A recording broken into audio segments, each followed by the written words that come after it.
मारो।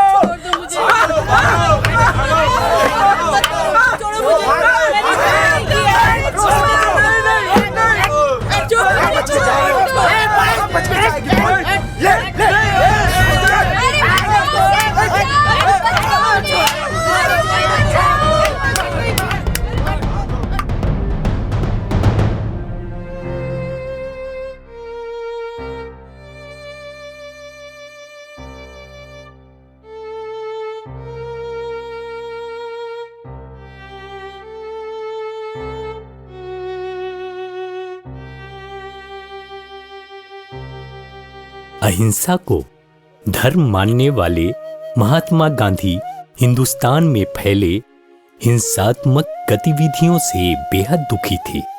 उन्होंने मुश्किल हालात के बीच ही नोआखाली जाने का फैसला कर लिया। उन्होंने गांव के लिए पैदल ही शांति यात्रा शुरू की, पैदल ही भ्रमण करना शुरू किया। इस यात्रा के दौरान उन्होंने चप्पल पहनना छोड़ दिया।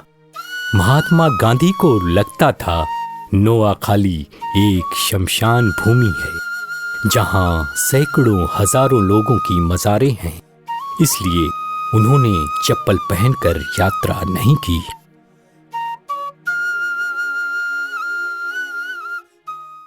इसीलिए मैं कहता हूं कि भारत को अखंड रहना है तो हिंदू और मुसलमानों को भाई भाई की तरह प्यार से मिलजुल कर रहना चाहिए। समस्या को हल करने का एक ही उपाय है, वह अहिंसा। मैं फिर कहता हूँ कि सत्य, अहिंसा, साहस और प्रेम के सिवा भारत के उद्धार के लिए और कोई मार्ग नहीं। मारो।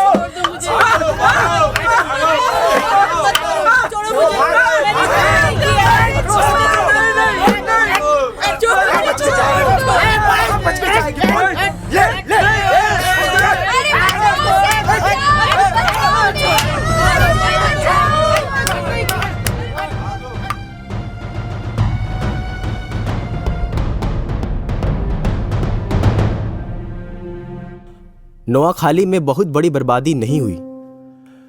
अगर मियां साहब को छोड़ दिया जाए तो आसपास के इलाके में सच्ची शांति कायम कर देंगे। हाँ, गुलाम सरवर को छोड़ दिया जाए तो सब कुछ ठीक हो जाएगा। मुझे इस बात पर भरोसा नहीं होता क्योंकि मेरे पास गुलाम सरवर के रवैये के बारे में अधिकृत रिपोर्ट है। मैं इस राय से भी सहमत नहीं हो सकता कि नोआखाली में बहुत बर्बादी नहीं हुई, क्योंकि मुझे तो जो भयंकर बर्बादी की गई है उसके प्रमाण रोज रोज देखने को मिल रहे हैं। जब हिंदू लोग अपराधियों की गिरफ्तारी और उन पर मुकदमा चलाने के लिए लगातार आंदोलन कर रहे हैं, तो ऐसे में दोनों समुदायों के बीच मित्रतापूर्व संबंध कैसे स्थापित किए जा सकते हैं? एक सुधार के नाते किसी हत्यारे को भी दंड दिलाने में मेरी दिलचस्पी नहीं है। मैं तो कानून के दंड के बजाय अंतरात्मा का दंड चाहता हूँ। परंतु सरकार की स्थिति दूसरी होती है। वह जाने हुए अपराधियों को और जो लोग घृणित अपराधों के दोषी हैं उन्हें तब तक दंड दिए बिना नहीं रह सकती जब तक कि उन्हें भविष्य में गारंटी न मिलेगी कि भविष्य में ऐसी बातें नहीं होंगी। इसलिए जब तक नोआखाली का मुस्लिम लोकमत यह आग्रह नहीं करता कि अपराधी लोग सामने आ जाएं, तब तक उन पर मुकदमा चलाने की बात का विरोध करना मेरी समझ में नहीं आता।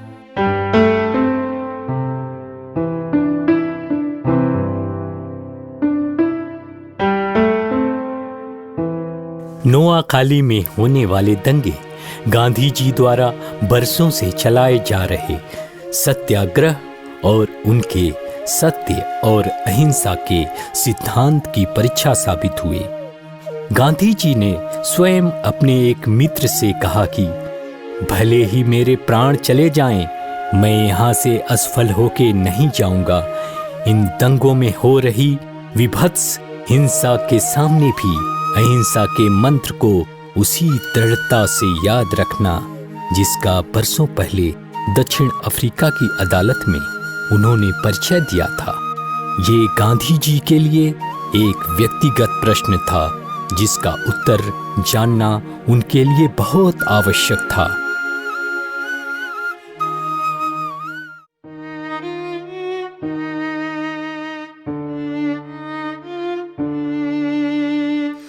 यह ठीक है कि दंगों में आपके घर जला दिए गए और संपत्ति लूट ली गई। मेरे लिए आप लोगों के पुनर्वास का अर्थ केवल आर्थिक पुनर्वास नहीं, नैतिक और आध्यात्मिक पुनर्वास भी है। मुझे बताया गया कि कुछ अपराधी जिन्होंने दंगों में भाग लिया था, गिरफ्तारी के डर से एक जगह से दूसरी जगह भागते फिर रहे हैं। लेकिन इस तरह भागना कायरता है। उन्हें सच्चे हृदय से अपना अपराध स्वीकार करना चाहिए और अगर कोई सजा मिले तो उसे सहन करना चाहिए। अगर हिंदू और मुसलमान दोनों अपने जीवन की छोटी छोटी बातें मुझसे कहने आए और उन्हें अच्छी तरह से निभाना सीख ले तो देश की शक्ल बदल जाएगी।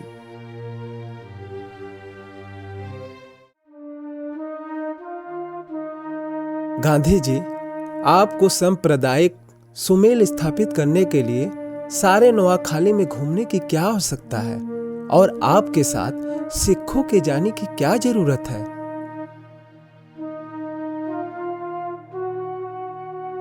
ऐसे में मेरे जाने का सिर्फ इतना मकसद है कि मैं लोगों को विश्वास करा सकूं कि मेरे मन में किसी के प्रति कोई बैर भाव या दुर्भावना नहीं है। यह विश्वास मैं तभी करा सकता हूं जब मैं लोगों के बीच रहूं, उनसे मिलूं जो मुझ पर विश्वास नहीं करते।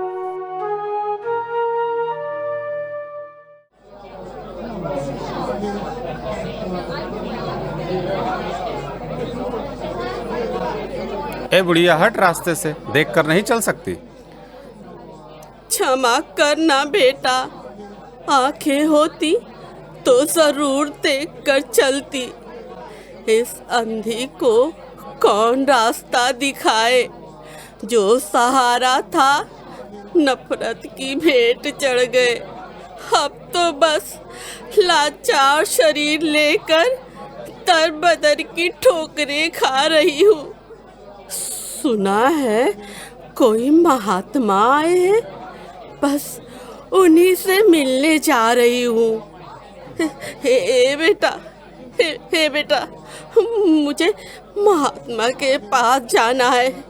मुझे थोड़ा सा रास्ता दे दो, मुझे बापू से मिलना है। आइए माई, आइए, मैं बापू के पास ले चलता हूँ। आइए। अच्छा।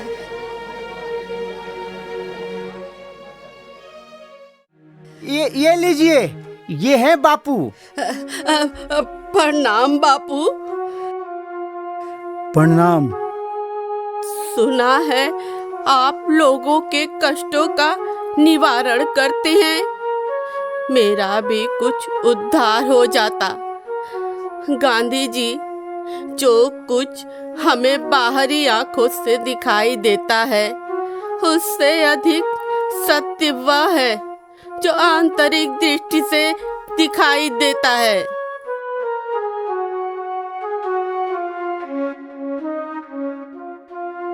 नोआखाली में मैंने बापू का जो रूप देखा वो अप्रतिम था।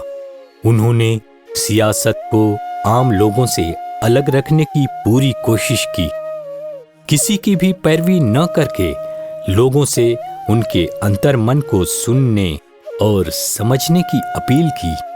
सरकार से उसके नैतिक मूल्यों को याद रखने का आग्रह करते हुए उन्होंने निरंतर आम लोगों की मुश्किलों को सुलझाने और उनकी मदद करने का प्रयास किया।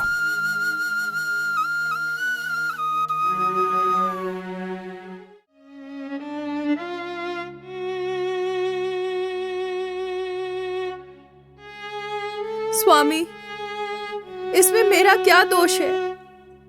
मैं कहाँ जाऊंगी? अगर आपके घर में जगह नहीं मिलेगी तो फिर मेरे लिए तो संसार में कहीं जगह नहीं है जहां मैं अपना जीवन बिता सकूंगी। इससे अच्छा होगा मैं किसी कुएं में डूब मरूं या फांसी लगाकर अपनी जान दे दूं। इसमें मैं क्या कर सकता हूँ? किसी पराये मर्द ने तुम्हें छुआ है जो मैं जिंदगी भर भूलने को तैयार नहीं हूँ। प्रणाम महात्मा। खुश रहो। क्या बात है, तुम दोनों इतने उदास क्यों हो? मैं दंगों की भेंट चढ़ी एक अबला स्त्री हूँ जिसे मेरे पति स्वीकार करने से मना कर रहे हैं। अब आप ही बताएं, मैं कहाँ जाऊं? मेरे लिए तो आत्महत्या के अलावा कोई आश्रय नहीं है। नहीं नहीं, ऐसा नहीं। आत्महत्या कायरता है, आश्रय नहीं। और तुम्हें तो इस वक्त इसे सहारा देना चाहिए, अपने वचनों का पालन करना चाहिए। ऐसी स्त्री की घर वापसी तो गौरव करने योग्य बात होगी, शर्मिंदगी नहीं। मुझे क्षमा करे बापू, मुझसे भूल हो गई। चलो घर चले। महात्मा गांधी ने समितियों को ही अमन की जिम्मेदारी दी। बापू के इस कदम का मुस्लिम समुदाय पर गहरा प्रभाव पड़ा। ऐसा प्रभाव कि उस इलाके में तोड़े गए मंदिरों को मुस्लिमों ने फिर से बनाना शुरू किया।